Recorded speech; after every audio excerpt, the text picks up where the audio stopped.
Welcome to TSR current affairs. మిత్రులారా, మీరు వీక్షిస్తున్నారు TSR current affairs. నేను మీ తెలుగు టిఎస్ఆర్ని. మిత్రులారా, ఈ వీడియోలో Telugu pundits, Telugu school assistants మరియు ఎస్జిటి మిత్రులకు తెలుగు అంశాలకు సంబంధించి కుసుమోపదేశం అనే పాఠ్యాంశాన్ని రచించిన డాక్టర్ వానమామలై వరదాచార్యులు గారి గురించి తెలుసుకునే ప్రయత్నం చేద్దాం.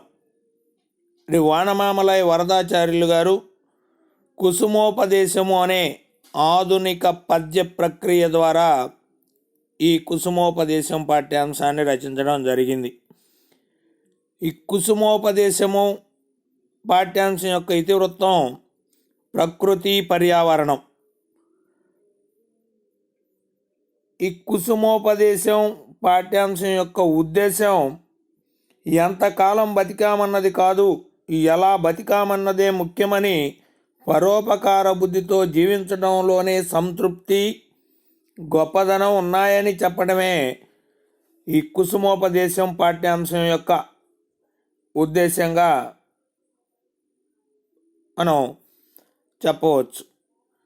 మరి ఈ కుసుమోపదేశం అను పాఠ్యాంశం వానమామలై వరదాచార్యులు రచించిన మణిమాల అనే గ్రంథం నుండి తీసుకోవడం జరిగింది అనే విషయాన్ని మనం తెలుసుకోవాలి. మరి కుసుమోపదేశం అనే పాఠ్యాంశాన్ని రచించినటువంటి డాక్టర్ వానమామలై వరదాచార్యులు గారు ఆగస్టు 16, 1912 సంవత్సరంలో జన్మించారు అనేటటువంటి విషయాన్ని గుర్తుపెట్టుకోవాలి. అభినవ పోతన, అభినవ కాళిదాసు, మధుర కవి, కవి చక్రవర్తి అయిన వానమామలై వరదాచార్యులు బక్కయ్య శాస్త్రి చేతమ్మలకు వరంగల్ జిల్లా మడికొండలో జన్మించారు. అయితే వీరి నివాస స్థలం ఆదిలాబాదు జిల్లా చెన్నూరుగా గుర్తుపెట్టుకోవాలి. అంటే వానమామలై వరదాచార్యులు గారు జన్మించినటువంటి ప్రదేశం అడిగితే వరంగల్ జిల్లా మడికొండ అని, వానమామలై వరదాచార్యులు నివాస స్థలం అడిగితే ఆదిలాబాద్ జిల్లా చెన్నూరుగా గుర్తుపెట్టుకోవాలి. రైతు కుటుంబంలో జన్మించిన వరదాచార్యులు 7వ తరగతి వరకు మాత్రమే చదివారు. అయినప్పటికీ సంస్కృత ఆంధ్ర సాహిత్య, తార్కిక, వేదాంతం, వ్యాకరణాలను అభ్యసించాడు. సంస్కృతం, తెలుగు, ఉర్దూ, హిందీ, ద్రావిడం, మరాఠీ, ఇంగ్లీష్ భాషల్లో పట్టు సాధించాడు. హరికథా గానంలో ప్రావీణ్యతను సంతరించుకున్నాడు. అంతేకాదు రైతు బిడ్డ అనే బుర్ర కథల సంపుటిని రచించాడు. కాబట్టి రైతు బిడ్డ అనేది ఏమిటి అని అడగవచ్చు. రైతు బిడ్డ అనేది బుర్ర కథల సంపుటి. ఈ రైతు బిడ్డ అనే బుర్ర కథల సంపుటి రచయిత ఎవరు అంటే డాక్టర్ వానమామలై వరదాచార్యులుగా మనం గుర్తుపెట్టుకోవాలి. తన 18వ ఏట మేనమామ కొదమగొళ్ళ జగన్నాథాచార్య ఏకైక కూతురు వైదేహితో వివాహం జరిగింది. కాబట్టి అభినవ పోతన, అభినవ కాళిదాసు, మధుర కవి, కవి చక్రవర్తి అనే బిరుదాంకితులు కలిగినటువంటి వానమామలై వరదాచార్యులు ధర్మపత్ని వైదేహి అని మనం గుర్తుపెట్టుకోవాలి. వరదాచార్యులు వైదేహి అని మనం గుర్తుపెట్టుకోవాలి. వానమామలై వెంకటాచార్యులు, వానమామలై లక్ష్మణాచార్యులు, వానమామలై జగన్నాథాచార్యులు కూడా సాహిత్యకారులే. వీరు ముగ్గురు మరి వానమామలై వరదాచార్యులు గారి మరి అన్నయ్యలుగా మనం గుర్తుపెట్టుకోవాలి. వానమామలై వరదాచార్యులు సహజ పాండిత్యాన్ని గుర్తించి అప్పటి హైదరాబాదు రాష్ట్ర ముఖ్యమంత్రి భూర్గుల రామకృష్ణారావు ప్రత్యేక ఉత్తర్వుల ద్వారా నిజామాబాద్ జిల్లా దోమకొండ జనతా కళాశాలలో సాంస్కృతిక కార్యక్రమ నిర్వాహకుడిగా నియమించాడు. ఆ తర్వాత వరదాచార్యులు గారు ఆంధ్ర సారస్వత పరిషత్ నుండి విశారద పట్టా పుచ్చుకున్నాడు. ఆంధ్ర సారస్వత పరిషత్ నుండి విశారద పట్టా పుచ్చుకున్నటువంటి కవి ఎవరు అని అడగవచ్చు. వానమామలై వరదాచార్యులు అని గుర్తుపెట్టుకోవాలి. ఈ వానమామలై వరదాచార్యులు సహజ పాండిత్యాన్ని గుర్తించి ఈ నిజామాబాద్ జిల్లా దోమకొండ జనతా కళాశాలలో ప్రత్యేక ఉత్తర్వుల ద్వారా సాంస్కృతిక కార్యక్రమ నిర్వాహకుడిగా నియమించింది ఎవరు అంటే అప్పటి హైదరాబాదు రాష్ట్ర ముఖ్యమంత్రి బూర్గుల రామకృష్ణారావుగా మనం గుర్తుంచుకోవాలి. చెన్నూరు ఉన్నత పాఠశాలలో 13 సంవత్సరాలు పనిచేసి 1972 సంవత్సరంలో పదవీ విరమణ చేశారు. చెన్నూరులో వేద పాఠశాలను స్థాపించారు. వానమామలై వరదాచార్యులు గారు నివాస స్థలం అయినటువంటి ఆదిలాబాద్ జిల్లా చెన్నూరులో వేద పాఠశాలను స్థాపించింది ఎవరు అంటే వానమామలై వరదాచార్యులు గారే అని గుర్తుపెట్టుకోవాలి. 1972 సంవత్సరంలో అప్పటి ఆంధ్రప్రదేశ్ ముఖ్యమంత్రి పివి నరసింహారావు గారు వరదాచార్యులును శాసన మండలికి నామినేట్ చేశారు అనే విషయాన్ని గుర్తుపెట్టుకోవాలి. 1972 సంవత్సరంలో ఉపాధ్యాయుడిగా పదవీ విరమణ చేసి అదే 1972 సంవత్సరంలో శాసన మండలి సభ్యుడిగా ఎంపికైన వారు ఎవరు అని అంటే వానమామలై వరదాచార్యులు గారు. వానమామలై వరదాచార్యులు గారు 1972 సంవత్సరంలో శాసన మండలిగా నామినేట్ చేసినటువంటి వారు ఎవరు అంటే 1972 సంవత్సరంలో ఆంధ్రప్రదేశ్ ముఖ్యమంత్రిగా ఉన్నటువంటి పివి నరసింహారావు గారు అనేటటువంటి విషయాన్ని గుర్తుపెట్టుకోవాలి. వానమామలై వరదాచార్యులు గారి రచనలు చూద్దాం. వానమామలై వరదాచార్యులు 13వ ఏటనే పద్య రచన ప్రారంభించారు. 64 పైగా రచనలు చేశారు. వాటిలో కొన్ని ముఖ్యమైన రచనలు మనం చూద్దాం. మణిమాల పద్యగేయ కృతి. ఈ మణిమాల పద్యగేయ కృతి నుండే కుసుమోపదేశం అను పాఠ్యాంశాన్ని తీసుకోవటం జరిగింది. ఈ కుసుమోపదేశం అను పాఠ్యాంశం యొక్క ఇతివృత్తం ఏమిటంటే ప్రకృతి పర్యావరణం. ఎంతకాలం బతికామన్నది కాదు, ఎలా బతికామన్నదే ముఖ్యమనే ఉద్దేశాన్ని, పరోపకారంతో జీవించడాన్ని, సంతృప్తి గొప్పదనం ఉన్నాయని చెప్పడానికి ఈ పాఠ్యాంశం యొక్క ఉద్దేశంగా మనం తెలుసుకోవాలి. మణిమాల పద్యగేయ కృతి 1945 సంవత్సరంలో రచించడం జరిగింది. ఇక ఆహ్వానం 1958 సంవత్సరంలో రచించారు. కాబట్టి పద్యగేయ కృతి అయిన మణిమాల, ఆహ్వానం, శ్రీ సత్యనారాయణ వ్రతకల్పం, పోతన చరిత్రం మహాకావ్యం. వానమామలై వరదాచార్యుల్ని అభినవ పోతన అని పిలుస్తాం. ఎందుకంటే పోతన చరిత్రమును రాసినటువంటి ఘనత కలిగినటువంటి వాడు. అదిగాక మరొక అంశం ఏమిటంటే సహజ పాండిత్యం కలిగినటువంటి మరొక కవి. కాబట్టి పోతన చరిత్రము అనే మహాకావ్యాన్ని 1966 సంవత్సరంలో వానమామలై వరదాచార్యులు రచించడం జరిగింది. పోతన చరిత్రము మహాకావ్యాన్ని రచించడం వల్లనే అభినవ పోతనగా గుర్తుండిపోయాడు. జయధ్వజం, విప్రలబ్ధ అనే గేయ కథా కావ్యం, స్తోత్రరత్నావళి, భోగినీలాస్యం అనే వ్యాఖ్యానం, గీతరామాయణం అనే అనువాద గేయ కావ్యం, వైశాలిని అనే మహానాటకం 1975 సంవత్సరంలో, సూక్తి వైజయంతి అనే సుభాషితాలు, అభ్యుదయ అనే నాటక సంపుటి, రైతు బిడ్డ అనే బుర్రకథ సంపుటి. దాగురింతలు పద్యకావ్యం, వ్యాసవాణి అనే వ్యాసాలు, కూలిపోయే కొమ్మ వచన కథా కావ్యం, మానవులంతా మనవాళ్లే అనే నవల, శాకీర గీతాలు అనువాదం, సత్యమే జయతే, నాగార్జున సాగరం, జానపద భారతం, స్వతంత్ర భారతం అనేటటువంటి రచనలను చేశారు. ముఖ్యంగా మానవులంతా మనవాళ్లే అనేది వానమామలై వరదాచార్యులు గారి నవలగా మనం గుర్తుపెట్టుకోవాలి. అదేవిధంగా వైశాలిని అనే మహానాటకాన్ని 1975లో వానమామలై వరదాచార్యులు గారు రచించారు అని గుర్తుపెట్టుకోవాలి. పోతన చరిత్రము అనే మహాకావ్యాన్ని 1966 సంవత్సరంలో మరి రచించారు అని విషయాన్ని ఇక్కడ గుర్తుపెట్టుకోవాలి. అంటే మరి వానమామలై వరదాచార్యులు గారి ముఖ్యమైన రచనలు మణిమాల అనే పద్యగేయ కృతి 1945, ఆహ్వానం 1958, పోతన చరిత్రం అనే మహాకావ్యం 1966, మరి వైశాలిని అనే మహానాటకం 1975, అభ్యుదయ అనే నాటిక సంపుటి, రైతు బిడ్డ అనే బుర్రకథల సంపుటి,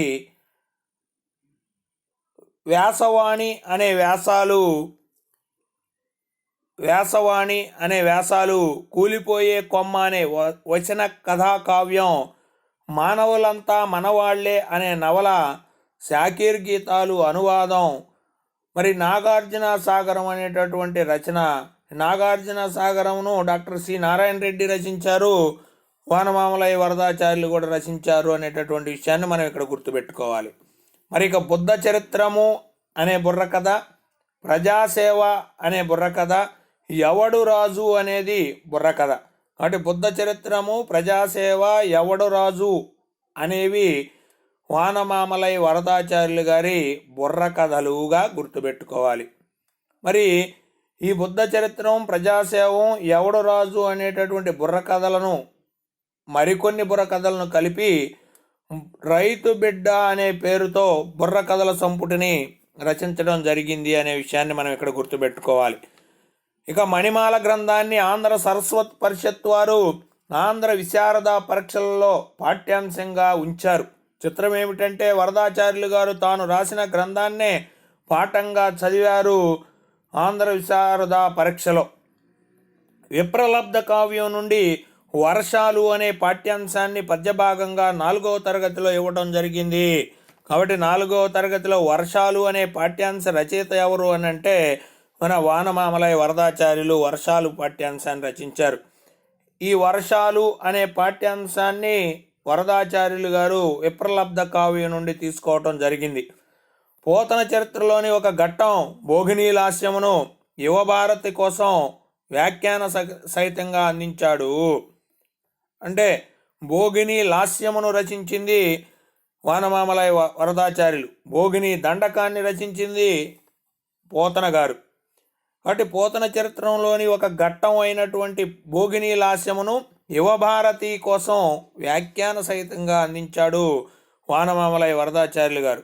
అరే వానమామలై వరదాచార్యులు గారి పురస్కారాలు, సత్కారాలు 1966 సంవత్సరంలో తాను మహాకావ్యంగా రాసిన పోతన చరిత్రము పోతన చరిత్రము అనే రచనకు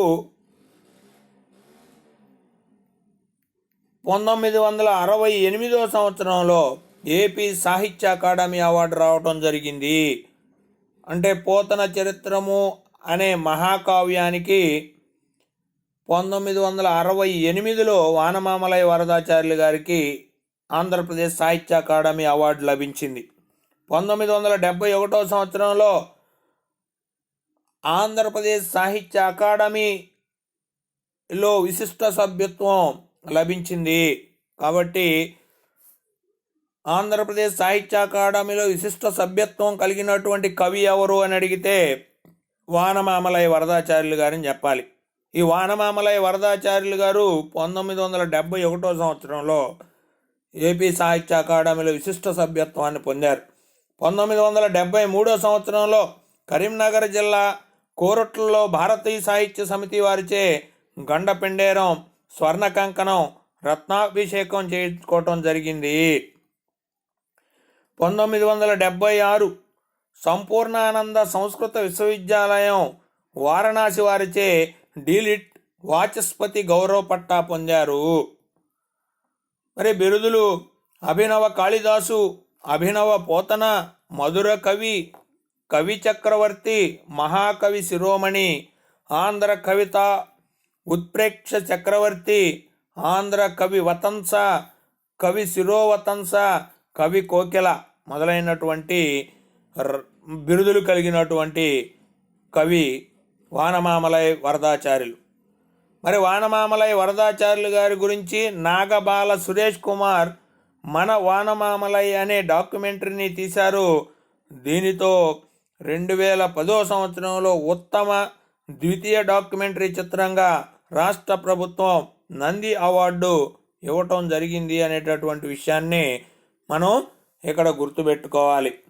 ఈ విధంగా మరి వానమామలై వరదాచార్యులు గారి గురించి మనం నేర్చుకునే ప్రయత్నం చేయాలి. ఇక మరొక అంశము,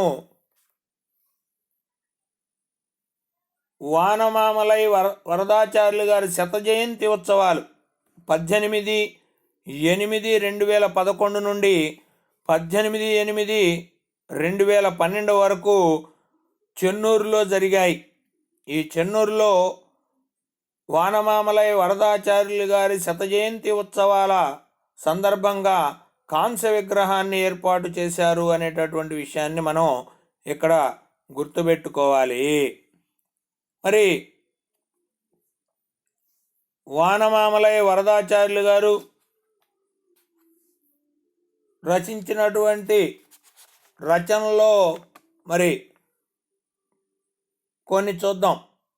కలుపు తీయరావేమే కాపోరి పడుచా, నీ కంకణాలు గాజుళ్ళు గల్లు గల్లు మనగా, కలుపు తీయరావేమే కాపోరి పడుచా అని, మన భూమి అందేమి పరజాతీయ స్వామి నడికి వేసేదనన్న నారీ ఝాన్సీ వగుచు, కలుపు దీయరావేమే కాపోరి పడుచా, నరుల కన్నము బెట్టు వరి కర్రలను జుట్టి, పెరుగనీయని తొంగ పెరికెయ్యవలననింకా, కలుపు దీయరావేవే కాపోరి పడుచా, పైట నడుమ జుట్టి చేత కొడవలి బట్టి, దుష్ట శిక్షణ చేసే అష్టభుజ కాళికవై, కలుపు తీయరావేవే కాపోరి పడుచా అనే మరి చక్కని రచనలు ఆహ్వానం అనే గేయ సంపుటిలోని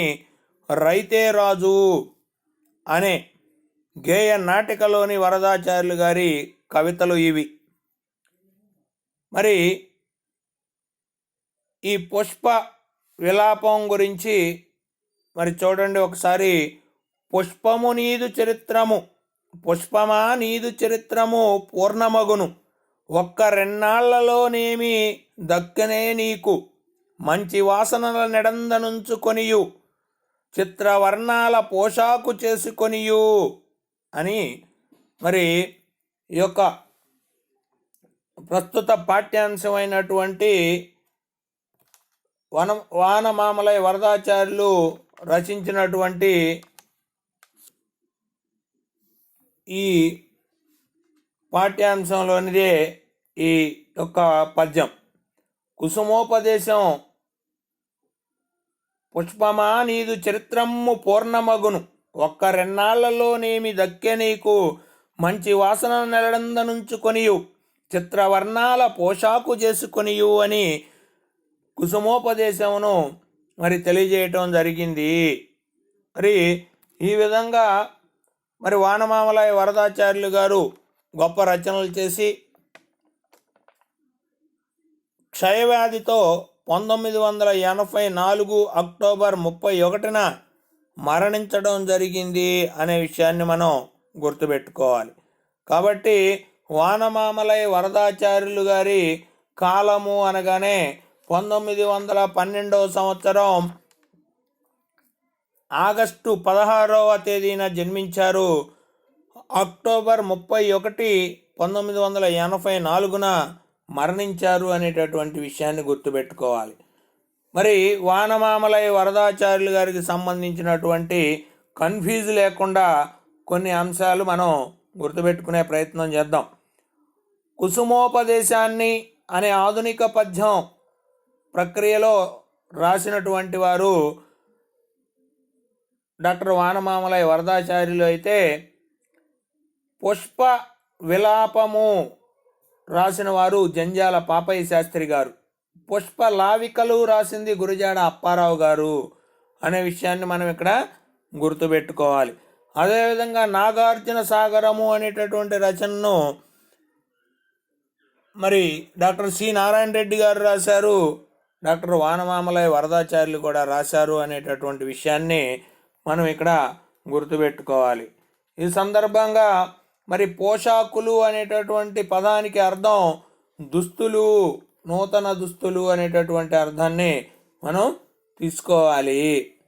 ఇలా మానవులంతా మనవాళ్లే అనే నవల, వైశాలిని అనే నాటకం ప్రధానంగా మనం ఈ యొక్క వానమామలై గారి రచనలుగా మనం గుర్తించాలి. ఈ విధంగా మరి డాక్టర్ వానమామలై వరదాచార్యులు గారి గురించి మనం అధ్యయనం చేసినట్లయితే మంచి మార్కులు వచ్చేటటువంటి అవకాశం ఉంటుంది. ఈ వీడియో నచ్చిన ప్రతి ఒక్కరూ టీఎస్ఆర్ కరెంట్ అఫైర్స్ను సబ్స్క్రైబ్ చేసుకొని మీ మిత్రులకు ఫార్వర్డ్ చేయండి. ఇప్పటి వరకు ఈ వీడియోను చూసిన మిత్రులకు ధన్యవాదాలు.